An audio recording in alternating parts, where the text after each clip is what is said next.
اللہ اللہ اللہ اللہ اللہ۔ السلام علیکم ورحمۃ اللہ وبرکاتہ، نحمدہ ونصلی علی رسولہ الکریم، اما بعد۔ ان اللہ وملائکتہ یصلون علی النبی یا ایھا الذین آمنوا صلوا علیہ وسلموا تسلیما۔ میرے محترم ناظرین کرام اور حاضرین کرام، پیارے آقا صلی اللہ علیہ وسلم کا وصال حضرت امی جان عائشہ رضی اللہ تعالی عنہا کے حجرہ شریف میں ہوا، اور آپ صلی اللہ علیہ وسلم کی تدفین بھی حضرت عائشہ رضی اللہ تعالی عنہا کے حجرہ شریفہ میں ہی ہوا۔ چنانچہ جب آپ صلی اللہ علیہ وسلم کی طبیعت بہت زیادہ خراب تھی تو آپ صلی اللہ علیہ وسلم نے تمام ازواج مطہرات سے اجازت لی کہ مجھے اجازت دے دیں کہ میں حضرت عائشہ رضی اللہ تعالیٰ عنہ کے حجرہ میں رہوں۔ چنانچہ ساری بیویوں نے آپ صلی اللہ علیہ وسلم کی اجازت مرحمت فرما دیں، تو آپ صلی اللہ علیہ وسلم اپنی زندگی کے آخر کے ایام حضرت عائشہ رضی اللہ تعالیٰ عنہ کے حجرہ شریفہ میں گزارے، اور اسی میں آپ صلی اللہ علیہ وسلم کا وصال ہوا، اور آپ صلی اللہ علیہ وسلم کی تدفین اسی حجرہ شریف میں ہوئی۔ پھر آپ صلی اللہ علیہ وسلم کے بعد حضرت ابوبکر صدیق رضی اللہ تعالیٰ عنہ خلیفہ بنے، تو ان کی وفات کے بعد بھی حضرت ابوبکر صدیق رضی اللہ تعالیٰ عنہ کی تدفین اسی حجرے کے اندر ہوئی۔ پھر ان کے بعد حضرت عمر رضی اللہ تعالیٰ عنہ کی بھی تدفین اسی حجرے شریف کے اندر ہے۔ تو وہ حجرہ جہاں کہ آپ صلی اللہ علیہ وسلم مدفون ہے اور آپ صلی اللہ علیہ وسلم کی روضہ انور ہے، اس کے اندر 3 قبریں ہیں۔ یقیناً روضہ رسول صلی اللہ علیہ وسلم وہ مقام ہے جو پوری دنیا کے مسلمانوں کے دلوں میں بستا ہے۔ کوئی مسلمان ایسا نہیں ہے جس کے دل میں روضہ نبی صلی اللہ علیہ وسلم کی زیارت کی خواہش اور تمنائیں انگڑائی نہ لیتی ہو۔ دنیا بھر کے مسلمان مسجد نبوی صلی اللہ علیہ وسلم میں موجود روضہ انور صلی اللہ علیہ وسلم کو انتہائی عقیدت اور محبت اور الفت سے دیکھتے ہیں، اور ان کی زیارت کرنے کے لیے بڑے شوق و ذوق کے ساتھ جاتے ہیں، اور بڑی الفت سے سلام اور درود آپ صلی اللہ علیہ وسلم کے روضے پر پیش کرتے ہیں۔ لیکن آپ صلی اللہ علیہ وسلم کا روضہ کس طرح سے ہے، آج میں اس چیز کو بتانا چاہتا ہوں کہ آپ صلی اللہ علیہ وسلم کی جب زیارت کرنے کے لیے، روضہ انور کی زیارت کرنے کے لیے جاتے ہیں، تو کیا پیارے آقا صلی اللہ علیہ وسلم کی قبر اطہر زائرین کو دکھائی دیتی ہے یا نہیں دکھائی دیتی؟ تو اس کے اندر کیا تبدیلی ہوئی ہے آج سے 1400 سال پہلے سے، یا اسی حالت پر ہے؟ تو محترم ناظرین کرام، اس کو جاننا اور اس کو تفصیل سے معلوم کرنا بھی بہت ضروری ہے، تاکہ پیارے آقا صلی اللہ علیہ وسلم سے جڑی ہوئی ہر چیزیں، آپ صلی اللہ علیہ وسلم سے متصل ہر چیزیں جو ہماری محبت کو ایک جولان بخشتا ہے، ہماری محبت کے اندر ایک تازگی اور ایک روح پھونک دیتی ہے، اس لیے ترتیب وار میں پیارے آقا صلی اللہ علیہ وسلم کی زندگی کے بارے میں کئی باتیں بتایا اور بتا رہا ہوں۔ تو آج میں آپ صلی اللہ علیہ وسلم کے روضہ اطہر کے بارے میں بتاتا ہوں۔ پیارے آقا صلی اللہ علیہ وسلم کا جب وصال ہوا تو اس وقت صحابہ کرام رضوان اللہ تعالی علیہم اجمعین کے درمیان اس بات پر اختلاف ہوئی کہ آپ صلی اللہ علیہ وسلم کے قبر اطہر کو کہاں بنایا جائے، یعنی آپ صلی اللہ علیہ وسلم کی تدفین کہاں عمل میں آئے۔ تو حضرت ابوبکر صدیق رضی اللہ تعالیٰ عنہ نے ایک حدیث آپ صلی اللہ علیہ وسلم کی سنائی کہ انبیاء کرام جہاں وصال فرماتے ہیں ان کو وہیں دفن کیا جاتا ہے۔ چنانچہ آپ صلی اللہ علیہ وسلم کی تدفین وہیں اسی حجرے شریف کے اندر عمل میں آئی۔ حضرت عائشہ رضی اللہ تعالیٰ عنہ اسی حجرے میں پھر بھی رہتی تھیں، آپ صلی اللہ علیہ وسلم کی قبر اطہر، اور پھر حضرت عائشہ رضی اللہ تعالیٰ عنہ بھی رہتی تھیں۔ لیکن جب حضرت ابوبکر صدیق رضی اللہ تعالیٰ عنہ ان کا وصال ہوا تو اس وقت جب انہوں نے اجازت چاہی کہ میں بھی آپ صلی اللہ علیہ وسلم کے قریب میں دفن ہونا چاہتا ہوں، تو ان کی بیٹی ابوبکر رضی اللہ تعالیٰ عنہ کی بیٹی ہے عائشہ رضی اللہ تعالیٰ عنہ نے اپنے والد کی تدفین کی بھی اجازت دے دی۔ چنانچہ اب دو قبریں ہو گئی، ایک آپ صلی اللہ علیہ وسلم اور ایک آپ صلی اللہ علیہ وسلم کے یار غار حضرت ابوبکر صدیق رضی اللہ تعالیٰ عنہ کی۔ اس وقت بھی حضرت عائشہ رضی اللہ تعالیٰ عنہ اسی حجرے میں رہا کرتی تھیں، کیونکہ ایک شوہر تھے اور دوسرے آپ کے والد مکرم تھے، لہٰذا اس سے کوئی پردہ نہیں تھا، اسی حجرے میں رہا کرتی تھیں۔ لیکن جب حضرت عمر رضی اللہ تعالیٰ عنہ کا وصال ہوا، یعنی وہ شہید ہو گئے، تو انہوں نے بھی اجازت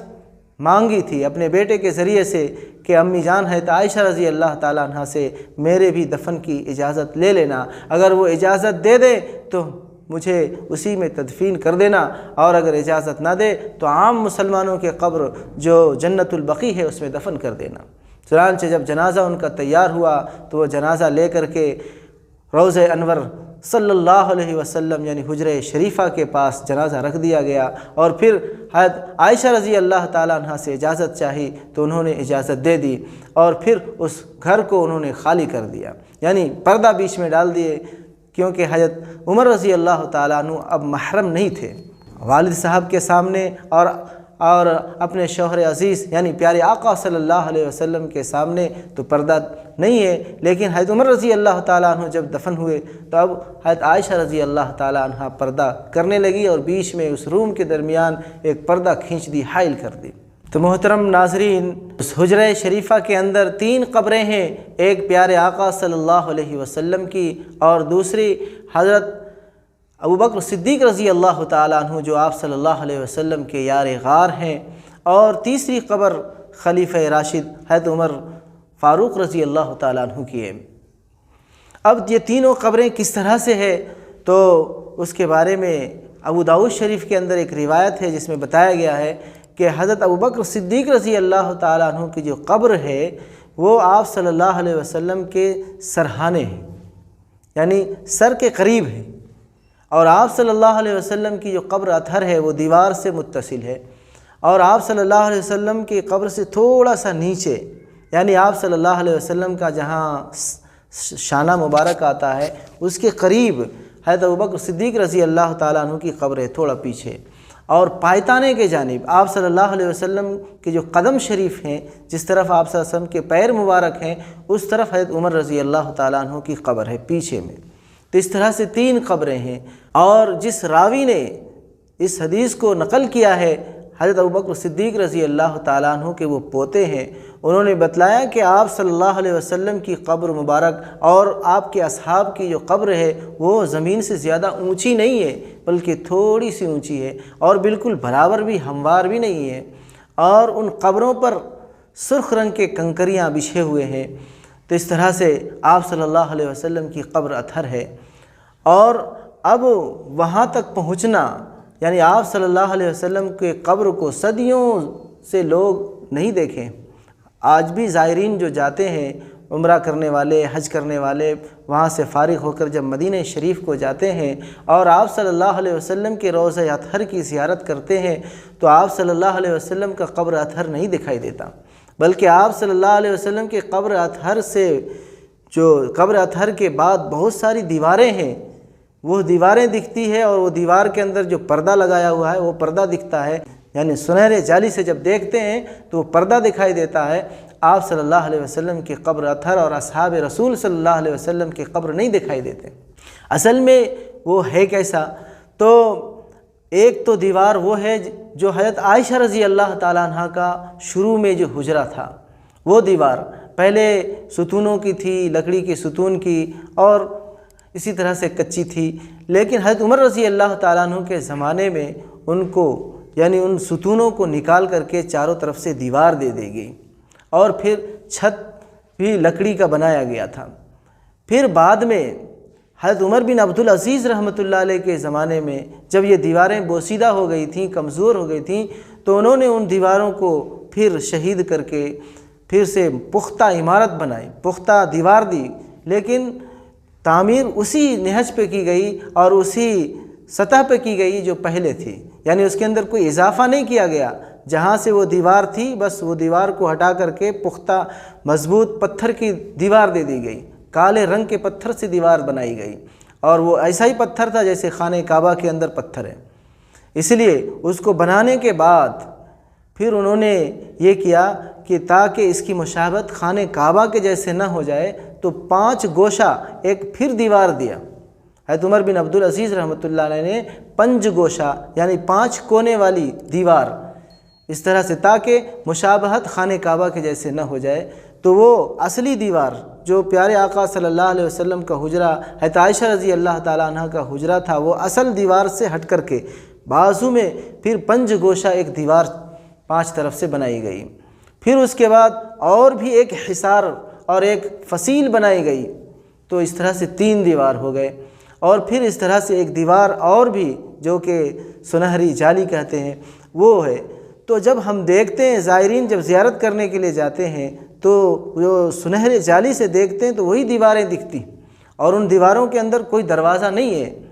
تو صدیاں بیت گئیں، کوئی بھی آپ صلی اللہ علیہ وسلم کے روضہ اطہر کے اندر نہیں گیا۔ جو بھی جاتے ہیں تو وہ 5 گوشہ یعنی 5 کونے والی جو دیوار ہے اور اس پر چادر چڑھائی ہوئی ہے یعنی غلاف لگایا گیا، غلاف ڈالا گیا ہے، وہیں تک جاتے ہیں، کیونکہ اس میں کوئی اس دیوار میں کوئی دروازہ نہیں ہے جو اندر پہنچے۔ تو وہی چیزیں دکھائی دیتی ہیں۔ آج کل ہم دیکھتے ہیں سوشل میڈیا کے اندر کہ لوگ آپ صلی اللہ علیہ وسلم اور آپ کے اصحاب رضی اللہ تعالیٰ عنہ ان کے قبر کو دکھاتے ہیں اور بتاتے ہیں کہ یہ آپ صلی اللہ علیہ وسلم کی قبر اطہر ہے، روضہ انور ہے، اور یہ آپ صلی اللہ علیہ وسلم کے دونوں اصحاب کی قبریں ہیں۔ تو یہ درست نہیں ہے۔ صدیاں گزر گئی، کوئی آپ صلی اللہ علیہ وسلم کے روضہ اطہر کے اندر داخل نہیں ہوا، اور جو تصویر سوشل میڈیا کے اندر دکھائی جاتی ہے اس وقت کیمرہ بھی نہیں تھا کہ آپ صلی اللہ علیہ وسلم کے روضہ اطہر کے اندر سے کوئی تصویر لے۔ لہٰذا جو سوشل میڈیا پر یہ سب تصویریں وائرل ہوتی ہیں یہ جھوٹ اور پھیک ہوتی ہیں، اس پر عام مسلمانوں کو یقین کسی کو نہیں کرنا چاہیے۔ محترم ناظرین، اس کے علاوہ ایک دیوار اور ہے جس کے بارے میں بہت کم لوگ جانتے ہوں گے۔ وہ نور الدین جنگی رحمۃ اللہ علیہ کے زمانے میں ایک دیوار بنائی گئی، لیکن یہ دیوار زمین کے اوپر کے سطح پر نہیں ہے بلکہ زمین کے نیچے سطح میں بنائی گئی، لگ بھگ اوپر زمین سے نیچے 200 فٹ گہری وہ دیوار ہے، جو سیسا پلائی ہوئی دیوار نور الدین جنگی رحمۃ اللہ علیہ نے اپنے دور خلافت میں بنایا تھا۔ اور وہ اس کی بھی ایک کہانی ہے جس کے بارے میں کتابوں میں آتا ہے، لگ بھگ آج سے 500-600 سال پہلے کی بات ہے کہ نور الدین جنگی رحمۃ اللہ علیہ کے زمانے میں 2 عیسائی آپ صلی اللہ علیہ وسلم کے جسم اطہر کو آپ صلی اللہ علیہ وسلم کے قبر شریف سے نکالنا چاہا تھا۔ چنانچہ وہ مدینے میں آ کر مسجد نبوی صلی اللہ علیہ وسلم کے سامنے کے حصے میں ایک جگہ کرائے پہ لے کر رہتا تھا۔ رات بھر وہ سرنگ کھودتا تھا، اس جگہ رہ کر کے اس اپنے روم سے، اپنے حجرے سے، کمرے سے سرنگ کھودتا تھا آقا صلی اللہ علیہ وسلم کے روضہ اطہر کی طرف، اور صبح لوگوں کو دکھانے کے لیے عابد اور زاہد کی شکل اختیار کر لیتا تھا، یعنی پارسائی کا لباس اوڑھ لیتا تھا تاکہ لوگ سمجھیں کہ بہت بڑا عبادت گزار ہے، بڑا عابد ہے، زاہد ہے، نیک وکار ہے، اور لوگ اسے چھیڑے نہیں اور اس کے پیچھے نہ پڑے۔ چنانچہ انہوں نے اپنا حلیہ اور اپنا تراش و خراش اور رہنے سہنے کا طور طریقہ بھی ایسا بنا لیا تھا کہ لوگ دیکھیں تو کہیں کہ بہت بڑے بزرگ صاحب ہیں۔ چنانچہ صبح میں آپ صلی اللہ علیہ وسلم کے روضہ اطہر کے پاس آتا اور وہ ایکٹنگ کرتا سلام پڑھنے کا، درود پڑھنے کا، اور لوگ بھی سمجھتے تھے کہ ان کو بہت بڑے بزرگ ہیں۔ کہیں آتا جاتا نہیں تھا، بس ان کو یہی کام تھا مسجد نبوی میں رہنا اور رات میں اپنے حجرے میں رہنا، اور حجرے میں رات میں رہ کر کے وہی کام کرتا تھا، سرنگ کھودتا تھا، اور سرنگ کھود کر کے جو مٹی جمع ہوتا تھا وہ بوری میں بند کر کے کبھی یا تو جنت البقیع میں پھینک دیتا تھا یا کوئی پرانا کنواں ہوتا تھا تو اس کے اندر ڈال دیتا تھا، اور جنت البقیع میں کوئی دیکھتا تو ان سے کہتا کہ میں یہاں ایصال ثواب کے لیے یا پھر زیارت کرنے کے لیے آیا ہوں۔ تو بہرحال تو انہوں نے یہ سازش کی تھی اور پیارے آقا صلی اللہ علیہ وسلم کے جسم اطہر کو نکالنا چاہا تھا۔ تو اللہ تبارک تعالیٰ نے پیارے آقا صلی اللہ علیہ وسلم کے جسم اطہر کی حفاظت کی اور قیامت تک محفوظ رکھیں گے۔ چنانچہ واقعات میں آتا ہے کہ اللہ تبارک تعالیٰ نے نور الدین جنگی رحمۃ اللہ علیہ کو آپ صلی اللہ علیہ وسلم کو خواب میں دکھایا۔ آپ صلی اللہ علیہ وسلم خواب میں آئے اور آپ صلی اللہ علیہ وسلم فرما رہے ہیں کہ دیکھو مجھے ان دو شخصوں سے بچاؤ، اور آپ صلی اللہ علیہ وسلم نے ان دونوں شخصوں کی تصویر دکھائی، ان کی پوری صورت دکھائی کہ ان دونوں شخصوں سے مجھے بچاؤ، یہ دونوں مجھے تکلیف پہنچا رہا ہے، اذیت پہنچا رہا ہے۔ چنانچہ وہ اپنے نیند سے بیدار ہوئے اور پھر بڑی عجیب کیفیت میں تھے، پھر کچھ سمجھ میں نہیں آیا، پھر سو گئے۔ تو تھوڑی دیر کے بعد پھر خواب میں وہی چیز آئی اور کہ پیارے آقا صلی اللہ علیہ وسلم خواب میں تشریف لائے ہیں اور آپ صلی اللہ علیہ وسلم دو شخصوں کی طرف اشارہ کر کے بتا رہے ہیں کہ ان دونوں شخصوں سے مجھے بچاؤ، یہ مجھے بہت تکلیف پہنچا رہا ہے۔ چنانچہ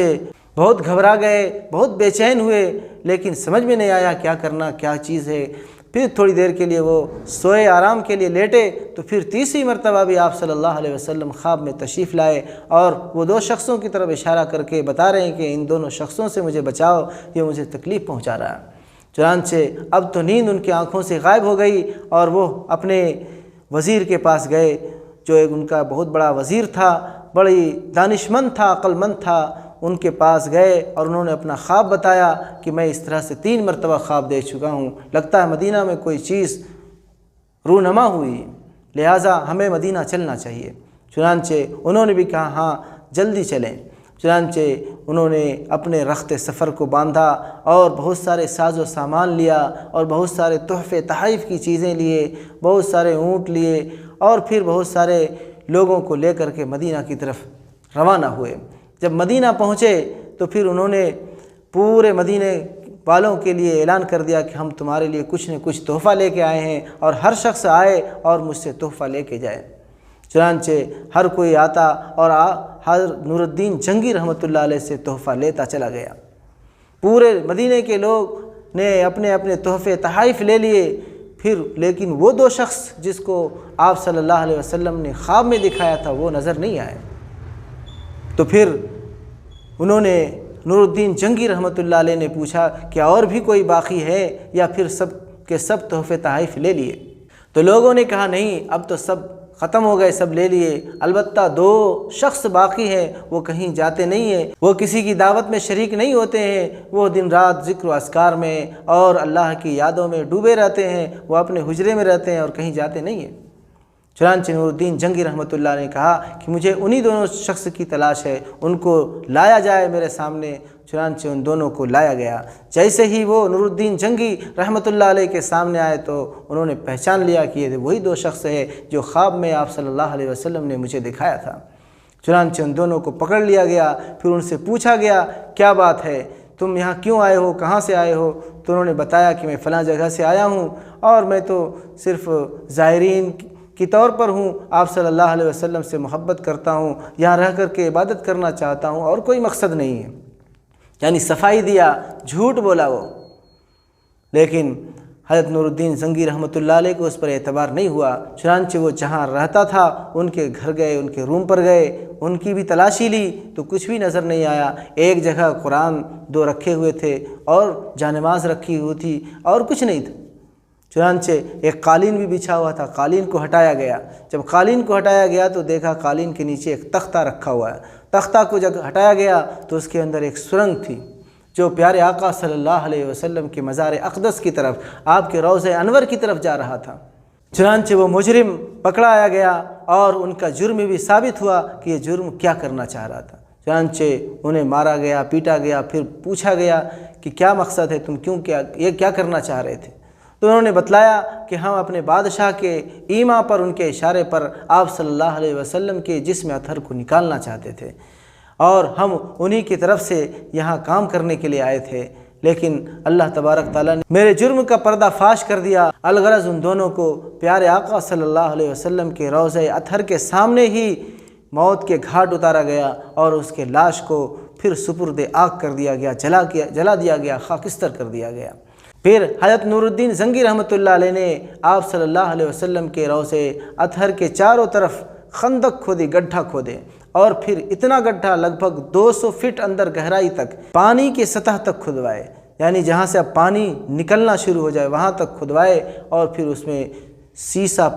پلائی ہوئی ایک دیوار، مضبوط دیوار بنا دی گئی کہ اگر کوئی اب اندر سے بھی کوئی سرنگ کھودنا چاہے تو آپ صلی اللہ علیہ وسلم کے جسم اطہر تک نہ پہنچ سکے۔ تو اس طرح سے ایک اندر سے دیوار ہے جس کو حضرت نور الدین جنگی رحمۃ اللہ علیہ نے اپنے دور خلافت میں اس واقعے کی وجہ سے آپ صلی اللہ علیہ وسلم کی حفاظت کے لیے بنوائی تھی۔ تو اس طرح سے پیارے آقا صلی اللہ علیہ وسلم کی ایک دیوار حجرے شریف کی دیوار ہے جو آپ صلی اللہ علیہ وسلم کے وقت تھی، اور اس کے بعد پھر ایک 5 کونے والی دیوار ہے، اور پھر اس کے بعد ایک دیوار اور ہے، حصار بنایا گیا ہے تو عمر بن عبدالعزیز رحمۃ اللہ علیہ کے زمانے میں، پھر اس کے بعد جالی سنہرے جالی کی ایک دیوار ہے۔ تو اس طرح سے کئی دیواریں ہیں۔ اب آپ صلی اللہ علیہ وسلم کے روضہ اطہر کو ہم اگرچہ قریب سے دیکھتے ہیں، لیکن پیارے آقا صلی اللہ علیہ وسلم کے روضہ اطہر اور پیارے آقا صلی اللہ علیہ وسلم کا قبر شریف نہیں دکھائی دیتا۔ جو سوشل میڈیا کے اندر دکھائی دیتے ہیں، لوگ اس کے فوٹو بتاتے ہیں، تو یہ سراسر غلط ہے، اس پر یقین نہیں کرنا چاہیے، کیونکہ اس وقت نہ کیمرے تھے کہ جس سے آپ صلی اللہ علیہ وسلم کی تصویر لی جائے، اور پھر اس وقت کون اجازت بھی دیتا اس چیز کی۔ تو بہرحال اللہ تبارک تعالیٰ سے دعا ہے کہ اللہ تبارک تعالیٰ ہم سب کو بھی پیارے آقا صلی اللہ علیہ وسلم کے روضہ اطہر کی زیارت نصیب فرمائے، اور آپ صلی اللہ علیہ وسلم کے روضہ شریف کے سامنے درود و سلام پڑھنے کی توفیق نصیب فرمائے۔ وما علینا الا البلاغ۔ السلام علیکم ورحمۃ اللہ وبرکاتہ۔